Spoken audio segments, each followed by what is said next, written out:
I want to welcome back to another episode of Dead Men Talk. And for this one, I get to welcome back another returnee guest, someone I've not had the honor of speaking to for, again, about 18 months or so. He's been very, very busy, as we all have, but we've got a lot to talk about. I welcome back to the show, Chuck W Chapman. How are you, sir? I am great. Good to see you, Chris. Thank you for having me back on. No worries. I was like I say, I've been meaning to get you back on. I didn't mean for it to take so long, but it's a good thing anyway, because like I say, you have been busy. So we'll give you time to have done what you've been doing, and then it's given us something else to talk about. So it's how's things over there anyway at the minute? Oh, good. COVID's finally subsiding a bit.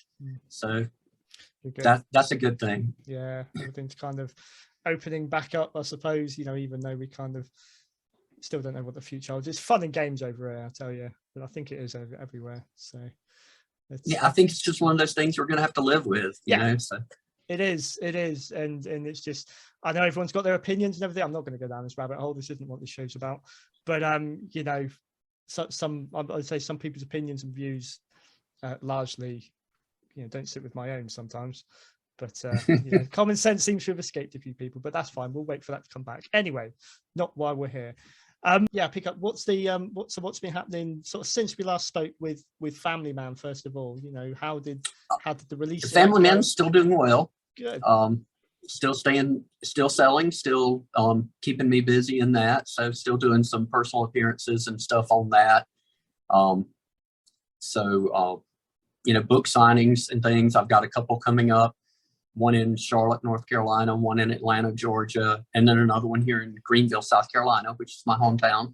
Okay. So I've got those scheduled and coming up for Comic Cons and Monster Cons and Horror Cons and those type things, which lots of interest in Charles Manson and lots of interest in Family Man at those type places. I saw that like pretty much straight off.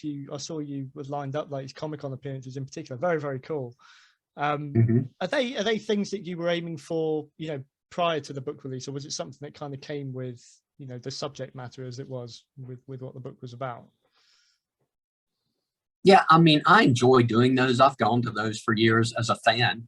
And then now that I'm, writing and doing films and that type of thing. So I've been going to them and selling films and everything for several years, and now the books and stuff. So cool. They're super enjoyable. I mean, you meet great people. You have a good time. So if they're around, I highly recommend people go to them. Yeah, I've managed to get to a couple over the years, but my little boy, I tried introducing him to, he loves like Marvel and things like that. And I think it blew his mind walking around, just seeing loads of people dressed up as comic book characters and people he recognized, people he didn't. And it was, they're great. They are great fun. Great fun. So how's your relationship with Charles Manson? Is there anything else that's sort of coming off the back of that? Or is that kind of keeping you busy enough on its own at the moment on that front? No, I mean, that was a one-time thing. I mean, I'm still fascinated with the case, and I still try to learn more. And, I don't know, maybe if new things come out or anything, maybe we'll do an updated edition or something in the future if there's any, major revelations. But, I think most of the facts are out there now. You got to dig for them. And my book was more a primer. It was so that people that really weren't interested in digging deep could still get a good sense of what I feel like the truth was, instead of what had been portrayed as the truth all these years. Yeah. So, but my book's more a primer. It doesn't go, deep in, and I don't give you printed copies of the police reports and all these minutia quotes and stuff. I try to give you an overview, like I said, more of a first person account of, because Shep's a fictional character, but pretty much everything else in the book is factual and historical. So a lot of things that weren't brought forward over the years, and things like books like Helter Skelter and The Family and all these big popular books that everyone thought was the truth, a lot of those things are very disputed. And I think I present a lot of evidence that those weren't necessarily the truth, at least not the whole truth, as far as motive and everything goes, for sure. So, if people read my book and want to get more interested, then I give some things in the back that you can look up. Okay, here's where I got some of my facts. This is where you can dig deeper type things. But if you want to read it more as just like a novel, as a straight story through, then that's what this one is. This one's great for that. And, you know, if you don't want to spend weeks and weeks digging through details, then I give you the highlights. I give you, this is what, if you had been there, this is the way you would have seen it happen. Yeah. Yeah. I remember when we last spoke, you reminded me, actually, I've got Helter Skelter, the book that I've had for a few years now. Still haven't picked it up, I must admit, because it's quite a big tome. And I think learning what I did from yours, even though, like you say, it is a work of fiction, I almost felt satiated then. I was like, you know what, even if that's the only book I read on it, I'm happy. So job done. Really. So well, thank you. No worries. And I also like the fact that personal shout out. That's this, by the way. That's that. And if you check out what's written across his head, I personally like that as well, because my podcast actually gets a shout out. So, you know, there you go. All publicity is good publicity. So, well, you were actually the first. I've done quite a few since, but you were the first person that interviewed me on the book. Oh, okay. The book had just been released when we talked the first time. Yeah. So that's how that got on there. Because I don't think I don't think the print version was even out. I think you read the PDF version. I did. Yeah. So yeah. But no, I really appreciate that, and it's just great every time I see that flash up. I'm like, yeah, you know, it's all good. It's all good. Let's move on then. Let's try and fill in the gaps of what's been happening since, starting with this little beauty here. You can see it. Yeah, girls and cars and things that matter. Yeah, it's amazing. I mean, I'll let you obviously, you know, sort of introduce it. I will say it's brilliant. Still on my playlist. I was giving it a whirl awesome. Thank you. On today. But yeah, you just tell us a little bit about that, sort of how it came about and what it's about and all that. Well, I was a recording musician or performing musician for years and years and years. And I really hadn't done a lot with it in the past, say 10, 15 years. I mean, I've been playing at a couple of churches and stuff. I've done the occasional show here and there, but for the most part, I hadn't done a lot with my music over the past 10 to 15 years. I had done quite a bit the previous 10 to 15. And so I wasn't sure if anyone would care. You know, I had these new songs that I'd written over the past several years. And I was like, you know, I'd like to get these out. I would like to put these on CD and get these out so people can hear them. But I don't know if anybody even cares anymore, because the music scene has changed so much in that time that I'm like, you know, my music is definitely not hip hop. It's definitely not rap. No. So, you know, I don't know if there's a market for it, but I decided I would do this little 4-song EP and put that out and see if anybody cared, see if anything happened. And it's done extremely well. I'm at my YouTube channel. I've gotten up to over 500 subscribers. So subscribe there, youtube.com/C/Chuck W Chapman Music. I'll do that. And I'll put it in. Awesome. Yeah, if you can put that up, that'd be great. Yeah. You know, so we got 3 videos off take that back. 2 videos off this CD and one of my really old videos up there. Off of some previous stuff. But the videos have gotten great views. Sorry, my side light went out. And a couple of thousand views on the videos and stuff. And so we can keep those going and doing good. That would be great. The CD, I figured if I sold 50 copies, I was going to be happy, you know, my friends, family and stuff. Yeah. So far the CDs sold between digital and physical sales a little over 5,000 copies. Wow. I released it totally independently, totally on my own, with no label help, no real fanfare or anything, just kind of put it out there to see what was happening, if anyone would care. And, you know, apparently there's still a market. So I'm glad that there's still a market for real rock and roll. Absolutely. I was going to actually bring that, because this isn't something we really touched on in the last time we spoke. I think I might have mentioned that you were a musician as well, but we didn't really go down that avenue. Your type of music, your style, you hit the nail on the head there. It is quite I wouldn't say, you know, retro necessarily, but it's definitely a style I grew up with. So, I mean, that's one thing that really drew me to it. What were your influences musically that sort of brought you to this point, or this kind of style? I like so much, and that's probably why my music doesn't sound like any one thing, is because I listen to so many different kinds of music and so many different eras that, you know, I think you could probably hear some 60s in my music. You can definitely hear some 70s and 80s in my music. And you can hear some 90s, I think, in my music. Yeah. And that's because I listen to all those eras. You know, I'm a huge Kiss fan, a huge Beatles fan, you know, and then I like a lot of the power pop and punk and stuff. I love the Ramones, Green Day. So like I said, there's so many things, so many different influences that I think they all kind of mesh together and make whatever it is that I'm creating. Because there was a couple, and if my sister's watching this, she'll love me for giving them a shout out. One artist that it really takes you back to, I don't know if you're familiar with him, you may well be, is a guy called Per Gessler, who was one half of Roxette. Okay. If you ever hear his solo stuff or what he's done with his other bands, particularly back in the 90s, very, very similar. And you know, it's great. It's you know, like say, feel good, rock and roll. You know, there's nothing there's nothing offensive. There's nothing that will put you off, and it's just brilliant to just have on in the background. So yeah, you know, to me, music should be fun. Absolutely. You know, absolutely. You know, it should be fun. It should be something you can listen to, something you can relate to. You know, I'm okay. I think it's cool to make you look back and say, oh, I remember my, you know, high school girlfriend from this song, or, you know, I remember my first car, or I remember, you know, where I was doing this, whatever, that if it invokes some happy memories or some good memories or even bad memories, as long as it invokes some emotion. Yeah. And I think that's a lot of the problem today, is that most of the music doesn't evoke any emotion. It just is, it's just kind of there. Yeah. It's just words. You know, yeah. The one thing I really search for in music that I listen to, or that I'm really drawn to and have been for many years now, is songs with stories. You know, even if it's not really obvious. I mean, folk music, I'm a massive fan of folk music. It's very obvious, you know, the stories are oftentimes what they're written about.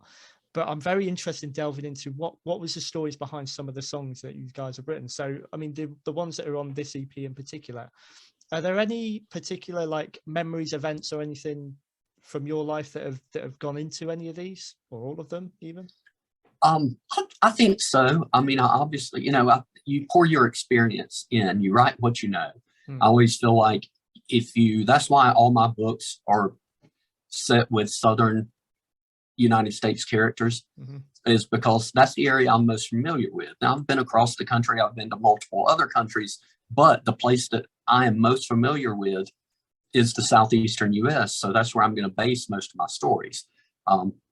Same thing with the music is, you know, that's why I did Girls and Cars and Things That Matter, or, you know, what's important to me? What do I care about? What did I grow up caring about? And when I was in high school, when I was in college, and, you know, forever, the things that mattered were my cars, my girls, you know. So, you know, because like I said, it seems like you relate or I relate things back, probably shows what's wrong with me, is that I relate things back to, okay, what girl was I dating when this happened? That's fair enough. Yeah, I can get that. You know, who was I with at this time or whatever. And that's kind of how I mark periods of my life. Which is probably sad if you really think about it. It's probably no sadder than what I do, to be fair, because it's all based probably on either what movies were out, or, you know, I was a massive wrestling fan growing up, so it'll be like, okay, what was Hulk Hogan doing at this point? You know, kind of thing. And I can't remember what, you know, I can take myself back there. So now we've all got those. Yeah, I'm a huge Ric Flair fan. So are you? Okay. Yeah. I saw that. You know, I grew up watching the NWA. NWA, so. Yeah, in that area, isn't it? Sort of, it would have been. Yes. Oh yeah, I was in the heart of the NWA. Yeah. Did you ever? So we were right here. Sidetracking a little bit, but this does link to my other podcast that I've resurrected and put down since we last spoke. Did you ever get to like experience any like NWA in person back then at all? Oh yeah, they came through my hometown every Monday night. Awesome. So I was at the arena almost every Monday night during my middle school and high school years. Jeez, that's amazing. So I saw a lot of the greats. Now I was really young for a lot of them, but you know, I saw Paul Jones and Wahoo McDaniel and Blackjack Mulligan and the Superstar and the Rock and Roll Express. In fact, Robert Gibson still lives not that far away from me. I ran into him at a Chinese restaurant one time. Oh, really? Wow, that's amazing. So yeah, so, you know, saw all those guys because they were right here. You know, I'm halfway between Atlanta and Charlotte. Yeah. So like I said, literally the heart of NWA, Mid-Atlantic Championship Wrestling. and, you know, later WCW. Yeah. So we're right here because the NWA was based in Charlotte and then WCW was based in Atlanta. Yes. So I'm halfway between both. So the whole time I was right here in the heart. So. Spoil. Yeah, I looking back, I grew up obviously with WWF over here. NWA and WCW wasn't really a massive thing back late 80s, early 90s. But the more I've gone back, the more I do prefer, I think, the NWA. On paper, I've said this many times on my other podcast, the NWA's roster, say, I don't know, take 89, for example, could have wiped the floor with what the WWF had. It's, I guess. Oh, yeah. It was amazing. You know? But yeah. Yeah, I mean, you can watch those if you've ever seen that series of, I think, 3 matches between Ric Flair and Ricky Steamboat. Yeah. Etched up here. Nothing matches that. No. That's the best wrestling ever. Yeah. And sort of they were banging out Hulk Hogan and Randy Savage, you know, 50 odd nights in a row probably back then on the other side, on the other channel. Yeah, it was crazy. Yeah. But back to your original question. There you go. Sorry. Oh no! Hey, obviously I'm cool with talking wrestling. But you would ask about the songs and what they meant. Yeah. My songs are rarely about particular things. They're generally about multiple things that I kind of roll together. Mm-hmm. Like if you've seen the video for Everybody's Broken, it's written about. It's centered around mental health issues. Mm-hmm. Yeah. So it in the video, you know, it shows a couple arguing, you know, alcoholism, drug abuse, homelessness, you know, depression, suicide, anxiety, all those things, because at this point in our existence, I think everyone is dealing with at least several of those subjects. You know, I don't think there's anybody walking around out there, or if they are, I want to meet them and have their life. Yeah. Because, you know, I have multiples of those, you know, and I think most people deal with so much stuff. And when you're dealing with most of those things, you feel like you're the only one. You feel like, you know, nobody knows what you're going through. Nobody can understand, when people can understand, because everybody's broken. Everybody's going through something. Everybody's dealing with heartache, with loss, with depression, with doubt, with whatever. You know, everybody's dealing with something. So I think that song is just kind of saying, you're not alone, you know, and there's help. You can get through this. Yeah. But I try to say it in a happy, upbeat style. I was just about to say that. Yeah, I mean, now that you've said it, yeah, it makes so much sense, you know, the subject of the, but so it doesn't necessarily fit. I don't want people out there to say this sounds really depressing. But yeah, the style of music just sounds happy. Yeah. Kind of my trademark is kind of, I write really, I can't say always deep, but I try to put meaningful lyrics to happy music. Yeah. So you can listen to it and feel good. Yeah. Or you can really dig into the lyrics and dig into what I'm saying and go, wow, yeah, this touches me. This is something that I can relate to. This is something I can feel. Or you can just put it on and enjoy it. Yeah. So.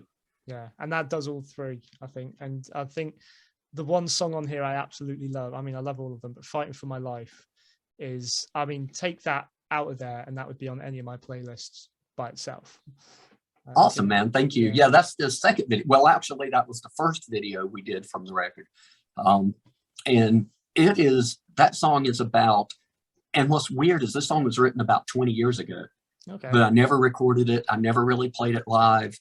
I just kind of wrote it and just kind of set it back going, I don't know what to do with this. Because most of my songs really are, where the title of the album comes from is I have a friend musician who, their music is very topical. Their music is very, you know, everything says something. Everything has a meaning. Everything is related to societal issues or whatever. And, you know, when we were talking one day and I said, man, I just write songs about girls and cars. You know, my songs aren't that deep. I just write songs about girls and cars. Yeah. So that's where the title of the album came from, is Girls and Cars and Things That Matter. And actually the Things That Matter line literally comes from Fighting for My Life, because it is more of a topical song. And like I said, 20 years ago, I had no idea where this song belonged. No. Well, this song belonged in 2020 or 2021, 2022. Yeah. This song belongs now. The song didn't really apply as much 20 years ago as it does today. In the fact that, you know, it's talking about, don't let the government control you. Don't let the government tell you how to live your life. Don't let the television control you. What you see on TV is not reality. You know, find your reality and live in it. Don't live in television reality. Don't live in news reality. Don't live in government reality. Live out here in the real world where the rest of us are. Yeah. Because I think it's so easy to lose yourself in all of the stuff, you know, in all of this confusion and all of the stuff going on. It's so easy to lose yourself, and you don't know who you are anymore because you're so tied up in what's going on in the world. Yeah. So that's what fighting for my life is, you know. Don't listen to your TV screen. Don't listen to your government. Don't listen to your media. Listen to your heart. And listen to the song. Just tie that on there. But yeah, I think music to me, I grew up for years. I would just listen to music every moment of the day when I wasn't at school, you know, or wasn't watching wrestling. I would have music on. I took something from it. I didn't really know what.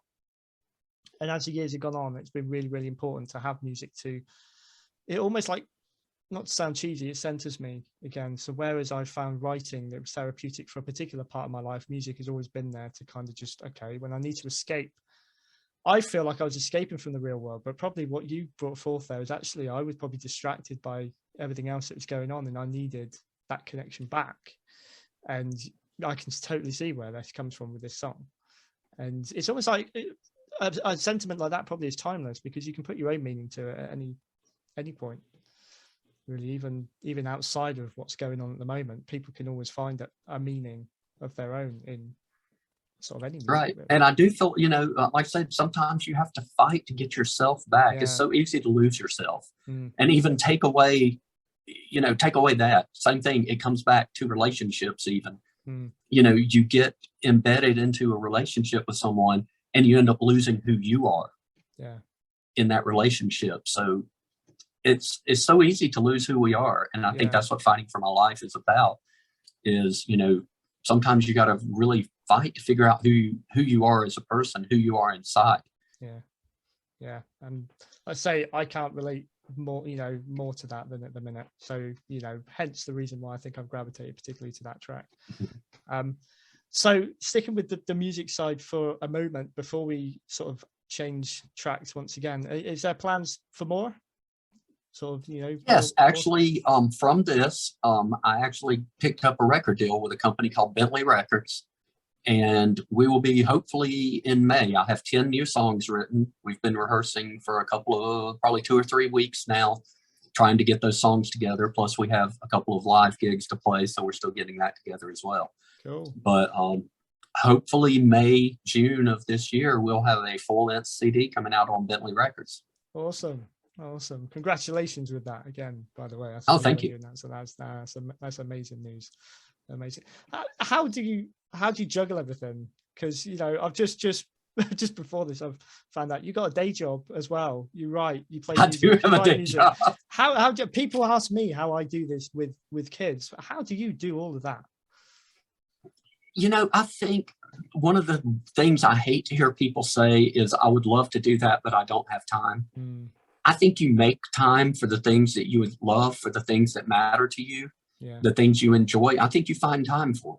You know, honestly, I can't tell you. I don't know how I do it. I look back sometimes and I ask myself, how do you do this? You know, how do you fit this in? Because it does seem like I have more than 24 hours in a day sometimes. Yeah.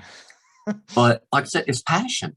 And I think if you love something, if you really enjoy it, I think you find time for it, you know, no matter what that is. And I mean, you know, I still have a personal life. I still have, you know, things that I do besides those things.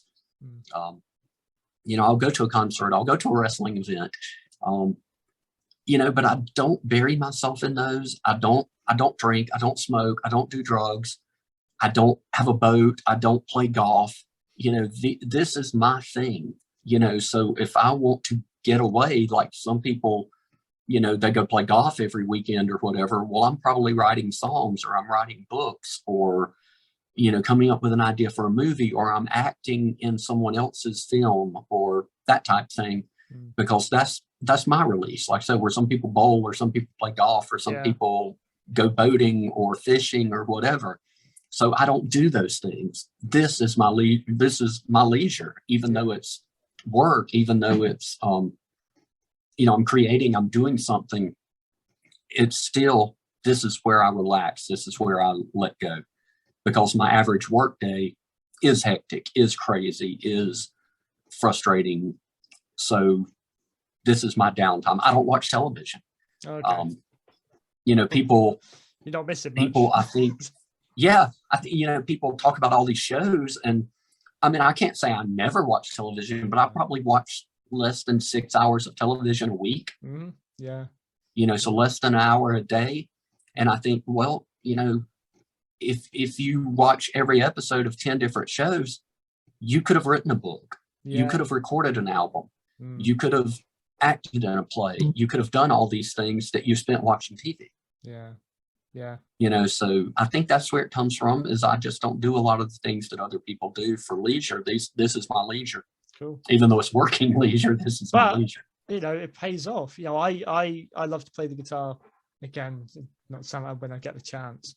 You know, I'll take myself. I work from home, so if I have a lunch break, you know, I sometimes I do sit down and I just get one of the guitars off the wall.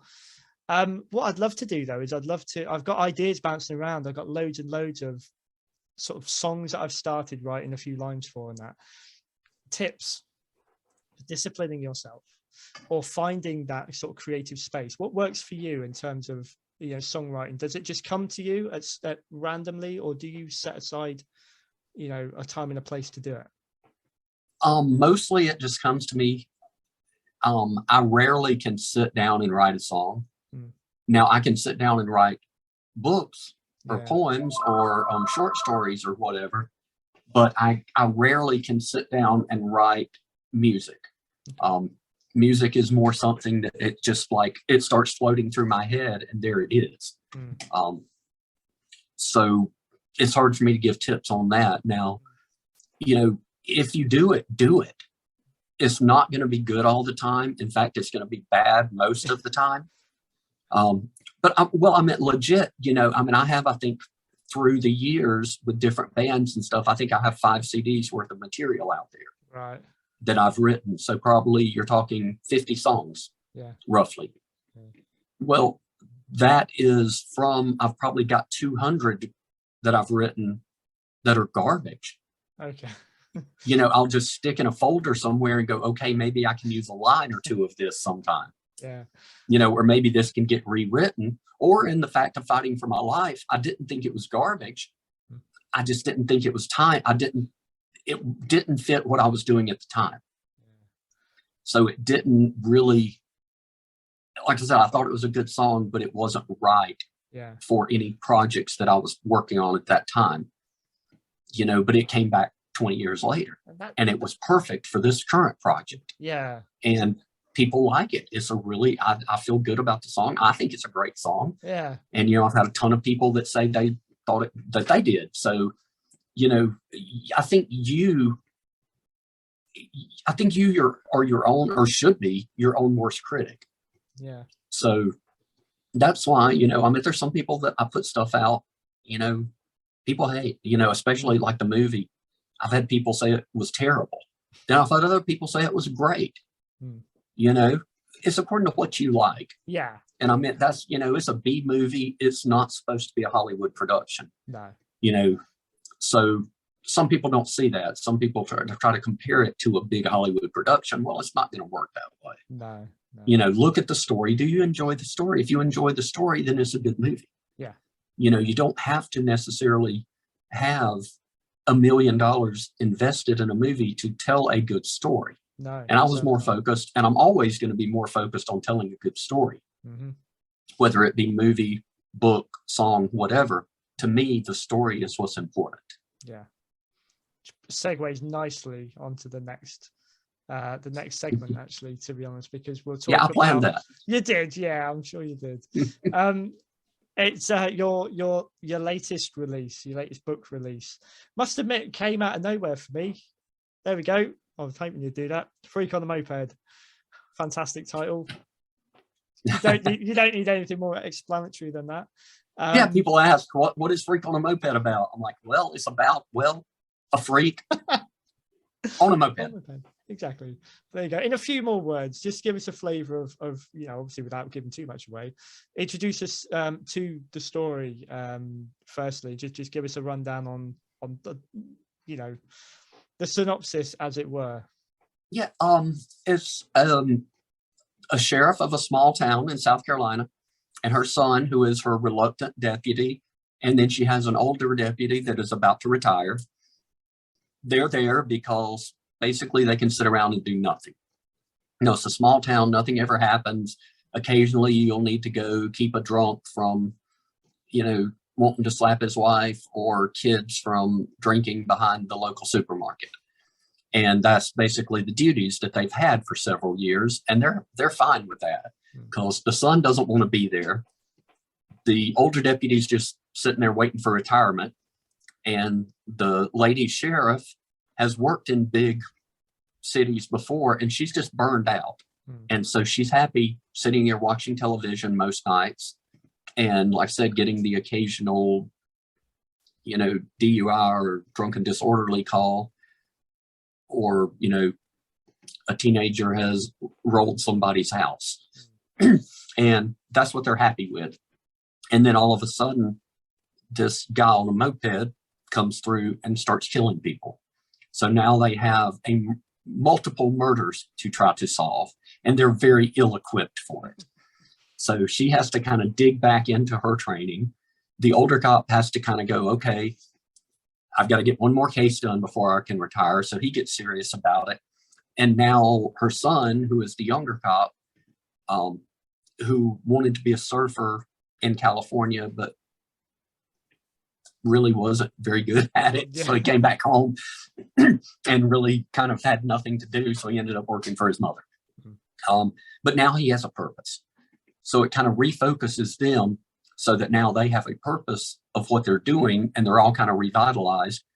But at the same time, they're having to figure out how to be real police again. And so the story, I think, but it goes deeper. There's some comedy in there. It's obviously with a name like Freak on a Moped. It's got some dark comedy in there. But I think it tells a very intriguing story as well. So it, again, deals with relationships between a son and a mother, between a couple of the characters get romantically involved.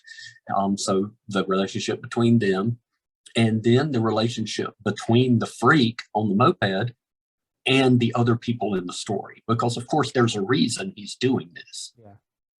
Other than the fact of the first person that he kills, they ask, why are you doing this? And he says, because I'm a freak on a moped. But the reason does run a little deeper than that. So we get into that in the book. It does. And, I'll ask about inspirations behind it. But firstly, this book, it brought back memories of probably every sort of classic 80s horror film. And that's what I grew up on, was the 80s and 90s slasher films. I grew up on Friday the 13th and Halloween and Texas Chainsaw Massacre and Scream and, Nightmare on Elm Street. So that's what I enjoy. So again, I think you write what you know. And those were an intimate part of my teenage years. And so that's what I knew. So that's what I enjoy. That's what I like. But I also like getting into the psychological aspect. I mean, whether it be the Manson book or the Moped book, both those, I think, really delve into the psychological aspect of those characters. And there really is a backstory to this, which you do find with a lot of these, these classic horror films. They may look cheesy on the surface, but there is a narrative and there is a reason why these things are happening. And it does take just a little bit of time for that to come out. You perfectly, I think, do weave that story, tell that story through it. You don't leave us hanging till the end. You do in some respect, but you do kind of hint throughout the book. And that's what really, I think, kept me hooked on it. And another thing is you've broken up, again, not to give anything away, because people will realize this when they start reading it. You've put it into 2 parts. And just because it was going through at a fair pace, and I was kind of thinking, just when you think you got to the end, I forgot actually there's more of this book to go. You know, what else can happen here? And which I thought was, again, it was brilliant. It kept me hooked. But there, you say at the end, this is kind of one thing I wanted to bring up, is there's a reason for that, quite an interesting reason why you put it in 2 parts, and an interesting way that this story initially came to life before it was a book. Do you want to tell us about that? Yeah, it was originally perceived or conceived and planned as a film. So as a movie, it was going to be the first film that I did, and I wrote it as a screenplay, and that was part 1 of the book. So part 1 was the screenplay for the film, and the film was actually recorded. It was completely done, except for I had worked with an unsavory director / editor, and he ended up disappearing with all my footage.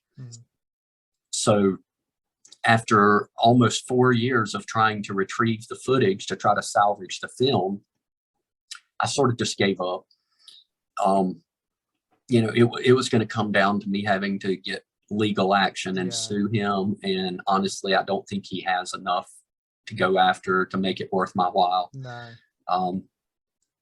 And it just kind of like, okay, the ship has sailed. I can either reshoot the entire film, or once I got the deal with Black Bedsheet Books is my publisher out of Antelope, California, who also has some other great authors. So if you enjoy my stuff, check out other Black Bedsheet book authors. Yeah, definitely.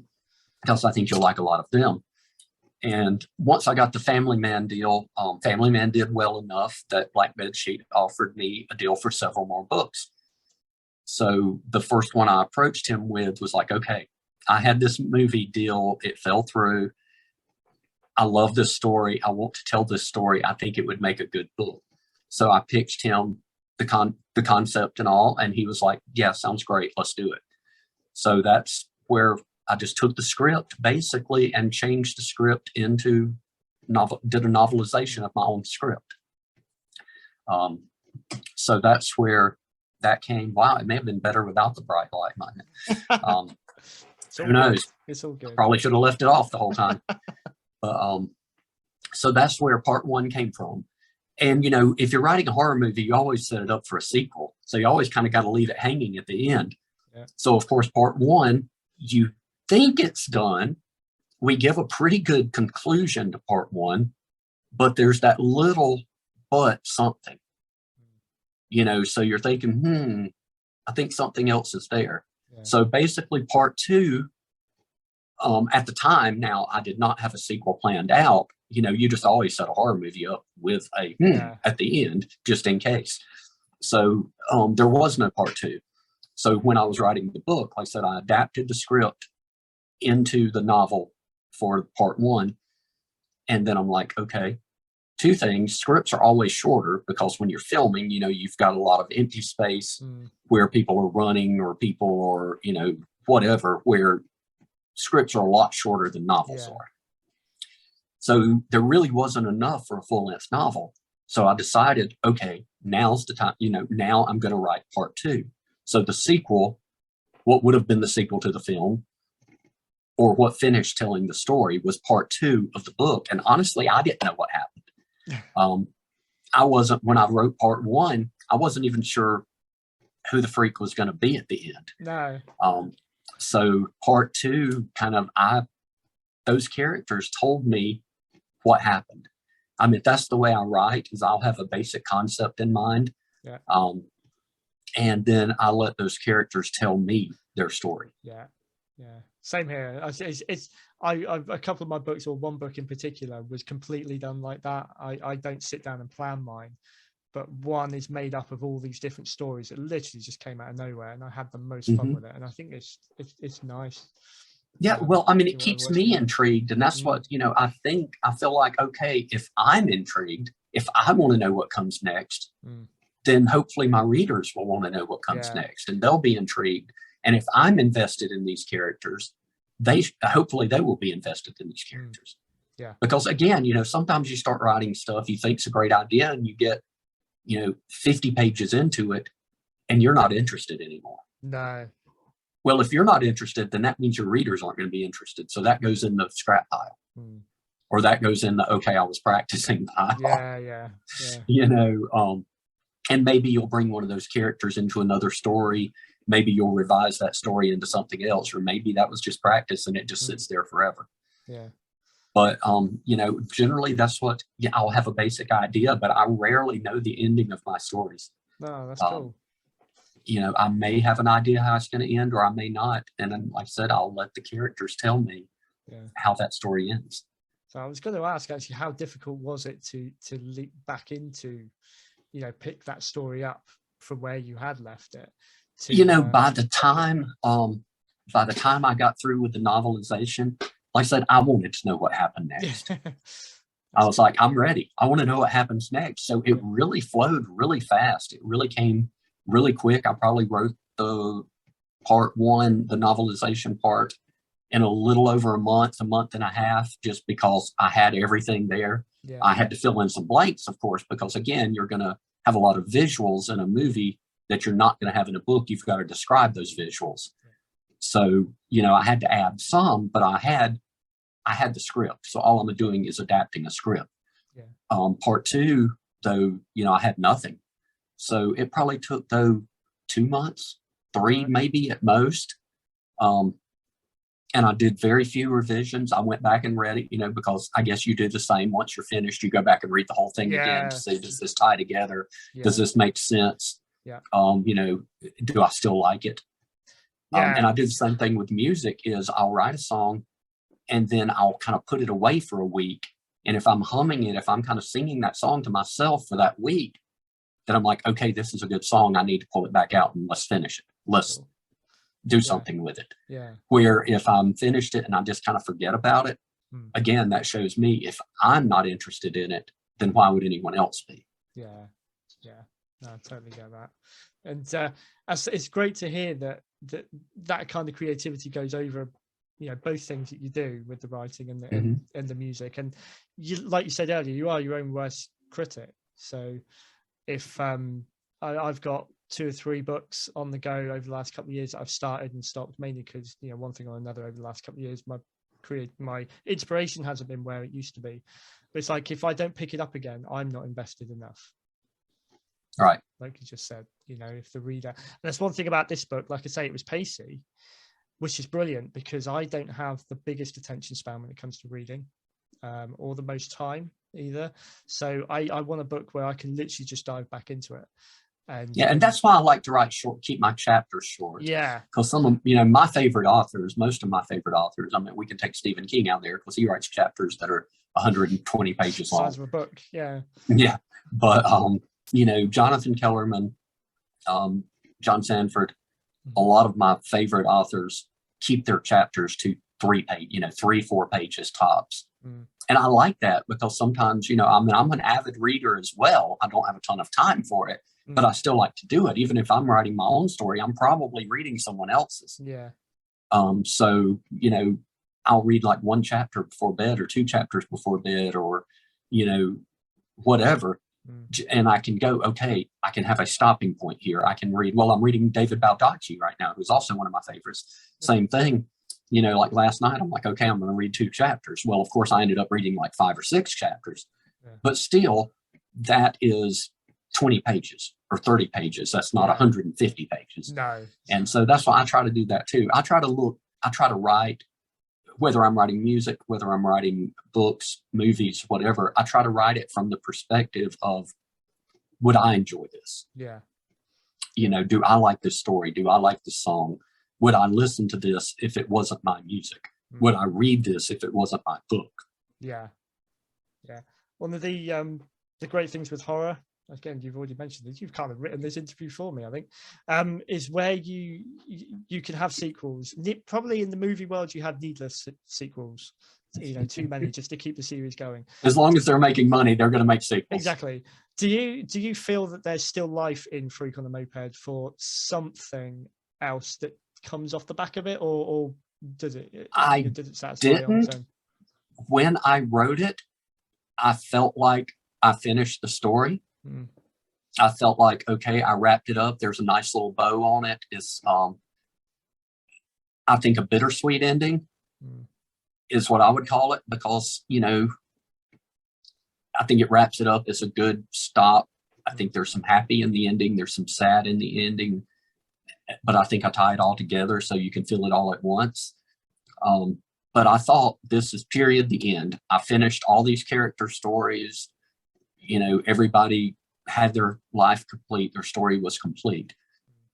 In the few months since it's been out, I've actually felt a little more like, okay, maybe there's a little more to Dennis's story. Okay. Yeah. Maybe there's even more to the Freak story. So who knows? I mean, I don't know that this will be necessarily a series. No. I'm not even sure that there will be another Freak book, but I think there could be. So yeah, I won't say yes or no on that, because at this point I don't know. Like I said, when I wrote it, I thought I was finished. I've already started writing my next book, of course. Oh, okay. But maybe there is something else there, and if there is, and people like it enough, and there's a reason, then maybe there will be more. Maybe there will be another Freak. Cool. I don't know what I'll call it. I mean, I don't know that it'd be Freak on a Moped, but maybe it can be Freak on a mini scooter. I was going to say, you could just take that, Freak on a skateboard, Freak in a Pinto, if they go around killing people, they could be on anything they want to be. Right. So there's definitely room for expansion there. And I do want to point out that a website called critters.org did name Freak on a Moped the best indie horror novel of 2021. That's amazing, mate. Congratulations. So that was pretty cool. That is my first writing award. Cool. Family Man was nominated for a Rondo, but I didn't win. Okay. So, Freak on a Moped did actually win best indie horror novel of 2021 for critters.org site. So I thought that was great. Sky's the limit, really. That's so mean. So what are you can you divulge what you're working on at the minute, or is it sort of classified at the moment? It's not classified necessarily, but I'm just going to leave that light off unless you need it. It's getting on my nerves. So it's going to be that I'll break that light. That's going to be the story. I'll break this light over someone's head. It's not classified at all. I'm not deep enough into the story yet to even know that I'm going to finish it. Okay. I think I'm going to finish it, but I'm still in kind of the developmental phases of it. So honestly, I haven't gotten that far. Okay. So I really don't want to say anything about it yet, because this may not be my next book. I'm just, like I said, I'm still in really the early stages. I think I'm only on about chapter 3. Okay. So it's so early in there. And like I said, not sketching out the whole story or anything. It's hard to know at this point what it's about or where it's going. I have my basic concepts, my basic character structure, but I've just started getting to know those characters myself. Okay. So we've built up everyone's intrigue already with that. And I know people who are going to be watching this, they're going to want to know what happens next. So it brings me quite nicely on. Where can people find you if they want to keep up to date, find out information about what you've done, everything you're doing now, everything you've got coming up? Where can they find you? I am on Twitter. I am on Instagram at Chuck W Chapman. I am on Facebook, which is probably the best place to get me, at Chuck W Chapman Entertainer is my page. So that way you don't have to look at my cats or my cars or me out to dinner or anything. So the Chuck W Chapman Entertainer page. If you send me a friend request just for my regular Chuck W Chapman, that's my personal stuff. You're going to have to see pictures of my cat and, pictures of the Next Kiss concert and all that. And if you're interested in that, that's fine. I have friend space. But you know, the Chuck W Chapman Entertainer is where you'll only get like info on what I'm doing entertainment wise. So, but either of those, and if you do send me on my regular page, just say, hey, I saw you on Dead Men Talk, you know, I'd like to keep up with your stuff. Cool, I'll approve you. So that way. Also, I do have a website. I don't maintain it anywhere near as well as I would like to or need to, but it is chuckwchapman.com. So it is there, and you can link to my other sites through there. And you can, I think, purchase music and stuff through there as well. So all of those, and also YouTube, of course, Chuck W Chapman Music. So yeah, definitely. And I'm sorry, I forgot one. Also, Foam, FOAM Productions Films on YouTube, and that way you can find some of my short films and some of the documentary stuff that I do. I did a documentary where I spent a night at the Lizzie Borden house. And I've got a new documentary coming hopefully soon, if I ever get time to edit it, hopefully within the next few months, of where I spent a day at a place called the Omen House, which is not where the movie The Omen was filmed, totally different. Omen, O-M-A-N. It is on Cielo Drive, down 4 houses down from the Sharon Tate house where the Manson murders occurred. Right. And it is supposed to be one of the most haunted houses in the country. Oh, wow. So I spent the biggest part of a day there and interviewed the owner, and he took me through the house and all. So I think that'll be pretty cool. I just got to have time to put it together. That's very cool. So really, I mean, this is the second show that I've done with you. We're probably going to have to factor in the third at some point, because there's another anytime, man. Yeah, anytime. There's another part of your creativity we haven't even really tapped into yet, with sort of your acting, filmmaking, you know, documentary making, and that we haven't really discussed that. And I know you've got a lot to share, so we'll definitely have you back, and you know, to talk about one of those. So is it you're not kind of going ghost hunting? I take it it's more sort of a sort of an educational piece around. Mine, I try to do most of my videos from more of a historical perspective. Yeah. You know, I'll visit like an old graveyard at night and just kind of walk through and show you headstones and that kind of thing sometimes. Cool. I do, I am a certified parapsychologist, so I do have some knowledge and some dealings with the supernatural. Wow. I do have a book started as well about my personal experiences with the supernatural, because there's been quite a few. Right.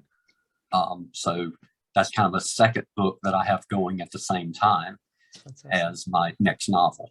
So, so I do, if the place has a history of, you know, any kind of hauntings and stuff, like the Lizzie Borden thing, we did do a small investigation.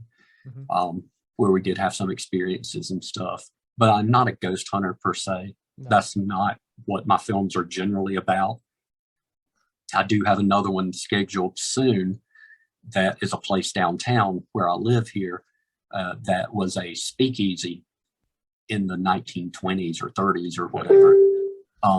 And they've asked me if I would be interested in coming doing a documentary there and kind of doing a ghost hunt, paranormal type thing. And so because I was asked, then yes, I'm going to.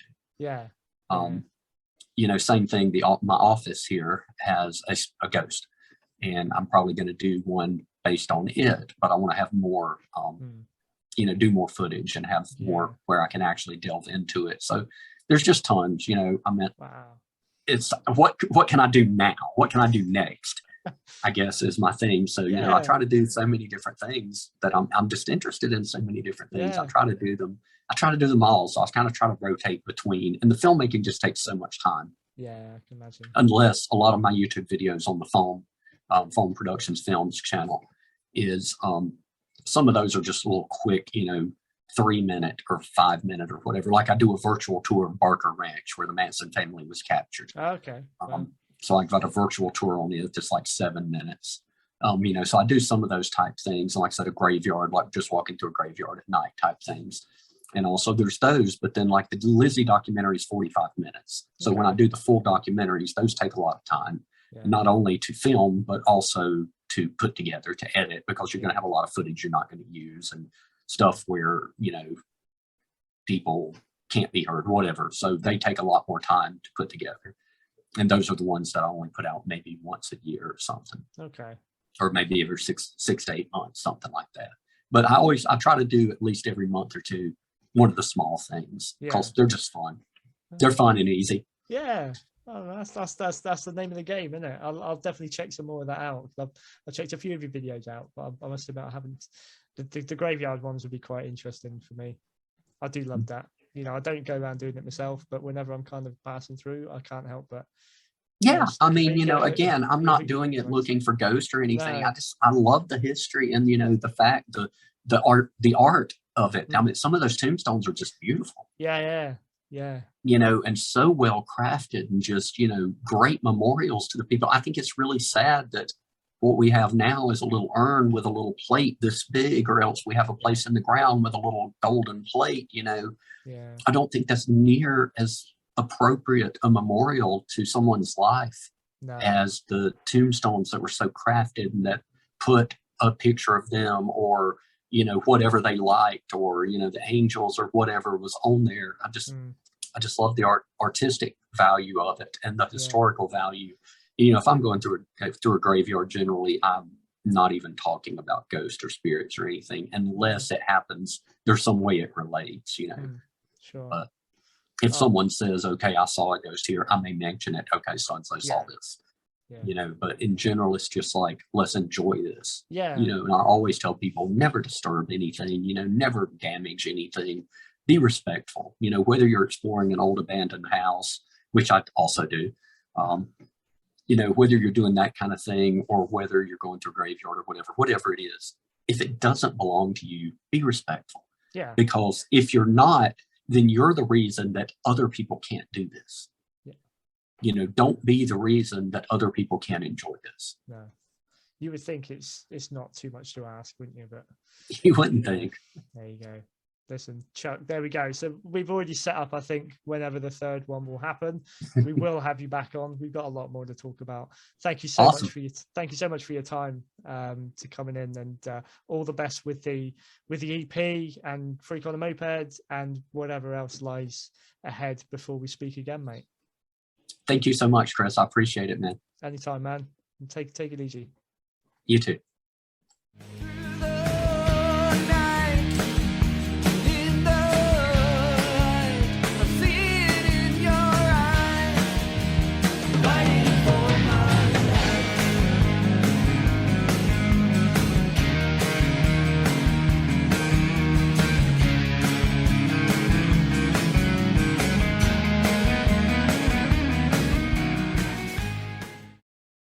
If you enjoyed this episode, please take a moment to like, share, and hit the subscribe button.